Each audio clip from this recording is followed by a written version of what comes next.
Lágrimas. Historia basada en una experiencia anónima. Mi nombre es Alexis, pero prefiero reservarme los apellidos. Tengo temor a que lo que enseguida voy a contar sea escuchado por colegas académicos y especialistas, y que esto ponga en duda la seriedad o la credibilidad de mi trabajo. Eso sí, pero sin duda es algo que vale la pena compartir en un canal como este, en el que se cuentan historias de fenómenos que van más allá de nuestra comprensión o tener una explicación clara. Actualmente tengo 32 años y llevo cerca de 7 dedicándome a la restauración del patrimonio mueble y monumentos históricos. Estudié en la Escuela Nacional de Conservación, Restauración, Museografía Manuel Castillo Negrete, el cual pertenece al Instituto Nacional de Antropología e Historia. Desde niño tuve un interés por la historia y por el patrimonio de México, especialmente en el arte sacro, en todas las piezas que forman parte del ritual religioso y que son manifestación material de las creencias de cientos o miles de personas, las cuales encarnan misterios de los que la Iglesia Católica fundamenta sus principios. Desde que egresé de la licenciatura tengo claro que este sería el camino que debía seguir. Además de que crecí en una familia católica y de mi gusto personal por este arte en particular. En el campo en el que tenemos más trabajo, los restauradores, ya sea en los pueblos, por más que carezca de recursos para muchas cosas, invierten dinero en sus santos y en la conservación de sus sitios sagrados. Son las figuras y espacios de los que fundamentan el sentido y el orden de su vida. Así que no importa qué tan caro resulte restaurar o reparar una pieza, no escatiman en los gastos que hagan en ellos. A los santos mucho se les debe y por eso hay que darles lo mejor. No pasó tanto tiempo después de que terminé la carrera para empezar a trabajar. También prefiero reservarme el nombre de la institución en la cual trabajo por motivos de seguridad. Además de que tampoco es tan relevante de mencionar para la historia. Después de un año de haber empezado en este lugar, recibimos el encargo de ir a un pueblo en el norte de México. Muy alejado de cualquier ciudad grande, parte del trayecto para llegar lo teníamos que hacer en una camioneta y otra a caballo. Era muy importante que fuéramos ya que habían solicitado nuestros servicios para restaurar una figura en yeso de la Virgen María. Llegamos al lugar mi jefa y yo para empezar a hacer nuestro trabajo, por lo que tenemos que hacerlo con la participación de ambos y sería suficiente. Llamó mucho mi atención la fe en este lugar que le tenían a la Virgen. Es común que los fieles cuiden y procuren sus imágenes sagradas, pero ella en particular la devoción se sentía mucho más fuerte. Es algo que no se puede explicar tan fácilmente con palabras, pero que al estar ahí lo sientes prácticamente. Desde que llegamos nunca nos quedamos solos con la figura. Siempre había una mujer con nosotros de las encargadas de cuidarla y de vestirla en los días importantes. Nos miraba con cierta sospecha, como con miedo de que le fuéramos a hacer algo a la pieza, como si fuéramos a profanarla. Le explicamos que haríamos nuestro trabajo con el mayor cuidado y respeto posible, y que con el permiso del padre que estaba a cargo y con el de la comunidad la imagen mantendría su integridad. Esto porque por la fe de los creyentes algunas partes estaban muy desgastadas. De manera constante la tocaban ya fuera en el manto o en los pies, y esto fue haciendo que la pieza se desgastara poco a poco. Nuestro trabajo sería resarcir este desgaste, limpiar la suciedad y proteger la pieza para que pudiera seguir siendo parte de la vida de los habitantes del sitio. La mirada de recelo con la cual nos veían se mantuvo, pero accedieron a que hiciéramos nuestro trabajo. A fin de cuentas, ellos eran los que habían solicitado nuestra presencia, y era para tanto bien del objetivo como suyo. Algunas mujeres nos pidieron estar presentes al momento de hacer el trabajo, pero mi jefa, la restauradora que estaba a cargo en ese momento, les dijo que nuestro trabajo se hacía en privado, y que esta era la condición que se había puesto, además de que muchas veces era tardado y seguramente ellas tendrían otras ocupaciones que hacer. Esto que dijo era totalmente cierto. Cuando se trabajan con piezas de gran valor histórico, artístico o devocional, procuramos que nuestras intervenciones sean los más cuidadosas posibles. Esto hace que un trabajo, aunque parezca sencillo, nos lleve mucho tiempo, además de remover materiales y aplicar otros que necesitan de paciencia. Mi jefa quería que nadie estuviera presente, porque también ese sería mi primer trabajo en el cual me dejaría totalmente a cargo.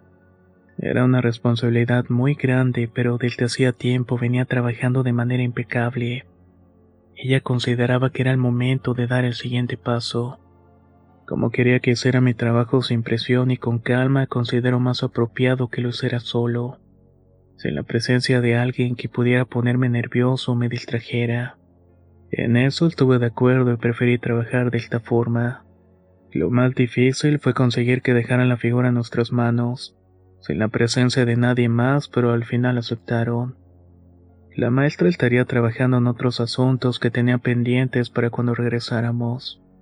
Como no podíamos quedarnos mucho tiempo en el lugar y el viaje de ida como de regreso eran largos, tuve que dedicar mucho tiempo a intervenir la figura. Empecé ese mismo día que llegamos poco después de que terminó la última misa, a punto de que ya se estuviera metiendo el sol. Hice las cosas como el protocolo lo indica y empecé a trabajar sobre la pieza. Cuando trabajo me concentro mucho, al grado de perder la noción del tiempo. Eran las 3 de la mañana aproximadamente cuando me encontraba arreglando la parte de la base y fue resbalándose por la escultura un líquido. Se trataba como una especie de aceite, pero era transparente y liviano. Pensé que tal vez se había caído algo del techo como una gotera aunque no estaba lloviendo. Sin dar mucha importancia a lo que había pasado, limpié la figura y continué trabajando.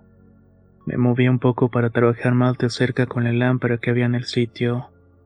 Al poco rato volvió a aparecer el mismo líquido que antes. Esta vez me pareció muy extraño ya que del techo no caía nada, y tampoco estaba manipulando un material parecido. Revisé la base, la levanté, la moví desde adentro, revisé los recovecos, pero el agua se vertía de la nada. En ese momento sentí como un ligero olor a rosas en la habitación y como si la atmósfera dentro de ese espacio se transformara. Incluso ahora se me dificultaba decirlo con palabras. Ahora soy creyente y no es que viva de una forma muy religiosa, pero lo primero que hice fue persignarme. Terminé el trabajo sin decirle a nadie lo que había pasado. Tampoco es que hubiera forma de explicar de forma lógica todo aquello. Si se trató de algo sin relevancia o si me creerían y me juzgarían de loco. Por esa razón es que preferí guardarme en secreto. Entregamos la escultura a la comunidad después de terminar el trabajo y ellos la revisaron. Al ver que todo se encontraba bien, aceptaron el trabajo, nos despedimos de ellos y regresamos a nuestra rutina. Pasó el tiempo y no sabré decir cuánto exactamente. Y ahí fue cuando me enfrenté a un problema muy grande. Mi mamá tenía algunas semanas presentando unos dolores en el pecho, irritación y también sentía una pequeña protuberancia. Estuvo hace algunos meses en querer ir a una revisión médica. Ninguno de nosotros la podía convencer. Tenía miedo de que confirmara lo que todos sospechábamos. Hacíamos el esfuerzo por convencernos de que podía tratarse de algo sin importancia, pero teníamos presente en la mente la muerte de una de mis tías, la cual era hermana de mi madre y murió por cáncer de mama. El aspecto de mi madre comenzó a verse desmejorado. No sabíamos qué hacer por ella, y una tarde mientras me encontraba restaurando una pintura de la Virgen de la Inmaculada Concepción en el taller, se me vino a la memoria la figura que intervenía aquella vez, aquella a la cual escurría aquel líquido tan extraño. Una parte de mí sintió una profunda calma y recordé aquella imagen y le encomendé la salud de mi mamá y su voluntad para sanarla. A los pocos días nos dijo en una reunión familiar que se haría los estudios esa misma semana. Nunca supimos la razón que la llevó a tomar esa decisión, pero se le veía en calma. Todavía se mostraba temerosa, pero su determinación en ese momento era más fuerte.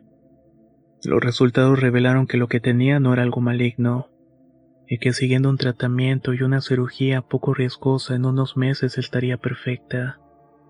No pasó mucho tiempo de que pasamos por esta situación cuando nuestro equipo recibió una llamada. Era una de las personas del pueblo al que habíamos ido antes, ahí donde se encontraba aquella virgen tan extraña. Solicitaban otra vez nuestros servicios, pero ahora era para restaurar la figura de otro santo que se había caído en una procesión. Como esta vez estaríamos más tiempo, aprovecharíamos para hacer labor de limpieza a otras piezas de la misma iglesia, además del servicio de reparación que habían solicitado. La gente, a diferencia de la primera vez, nos recibió como si nos hubiera conocido de tanto tiempo. Lo hicieron con muestras de cariño y muy contentas. Como se mostraban más abiertos, tuve la oportunidad de platicar con algunos de ellos. Y gracias a esto pude conocer la experiencia que tuvieron con aquella figura tan misteriosa que intervine en mi primera visita. Con quien pude hablar primero fue con el sacristán, que también cumple la función de cargador cuando la imagen de la Virgen se mueve de un lugar para alguna fiesta o celebración. Después de hablar durante un rato de las costumbres del pueblo, le conté lo que pasó aquella noche. Esas eran las lágrimas, joven, me dijo. Las lágrimas son muy milagrosas. La Virgen le lloró mientras usted la estaba arreglando, pero no se dio cuenta. Estas palabras me dejaron muy sorprendido. No entendía a lo que se refería.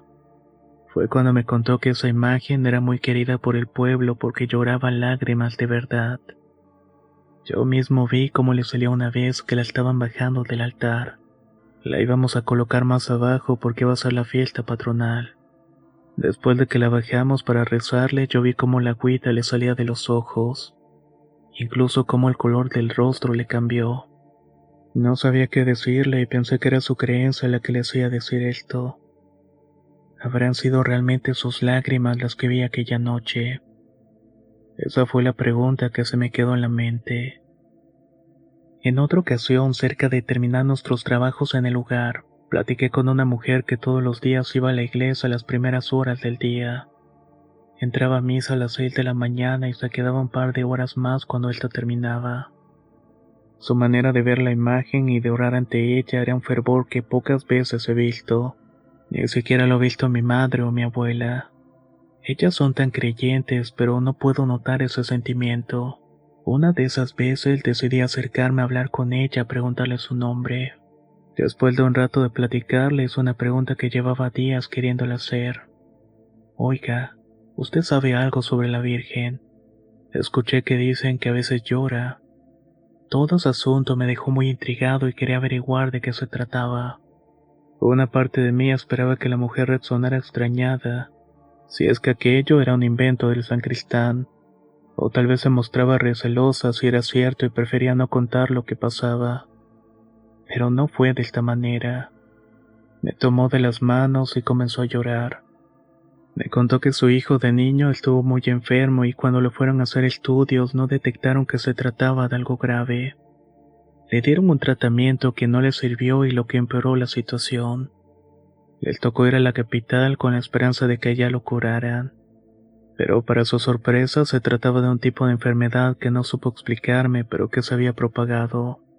Se le desarrolló una forma tan invasiva que la única forma de salvarlo era amputándole la pierna izquierda. Cuando creyeron que ya la vida los había castigado suficiente, otro tumor volvió a invadir su cuerpo. Comenzó con un bulto en el brazo que a las semanas fue creciendo hasta que alcanzó los 7 kilos. Lo internaron durante 3 meses ya que su cuerpo no podía soportar ese peso. Le suplicaba a los médicos que lo operaran, pero ninguno quería arriesgarse por las pocas probabilidades de sobrevivir. Un Viernes Santo vino a la iglesia y se arrodilló ante la Virgen y le suplicó llorando. Le pedía que era su voluntad que su hijo viviera y le diera otra oportunidad, que lo sanara y que ya no lo hiciera sufrir más.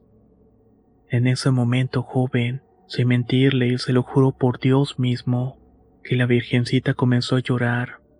Yo vi las lágrimas salir de sus ojos y recorrer su rostro, como si comprendiera el dolor que yo estaba sintiendo como madre. Las junté en una servilleta de papel y las guardé para mi hijo.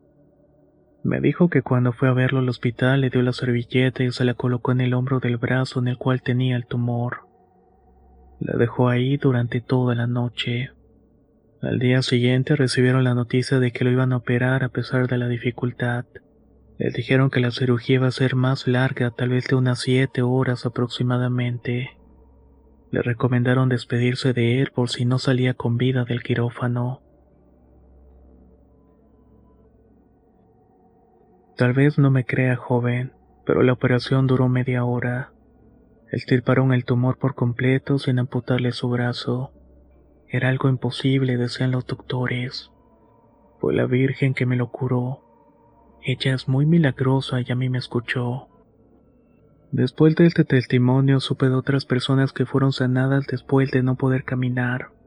Muchos de ellos iban todas las mañanas para irla a saludar y a ver ese día a la Virgen si había llorado. Como si de ella brotara esa agua milagrosa que curaba cualquier enfermedad y aliviaba a cualquier persona. Yo no sabía cómo reaccionar. Mi escepticismo me hizo creer que en algún momento un sacerdote con intención de atraer a los fieles, tal vez se introdujo en la figura un mecanismo para causar este efecto accionado en ciertos momentos. Revisé la pieza sin que nadie se diera cuenta para encontrar alguna evidencia, pero por dentro no tenía nada. No había nada normal en ella. Nos fuimos de la comunidad cuando terminamos el trabajo. Cierto o no, yo puedo constatar que vi el líquido escurrir de la escultura sin identificar su procedencia, y su olor era muy particular.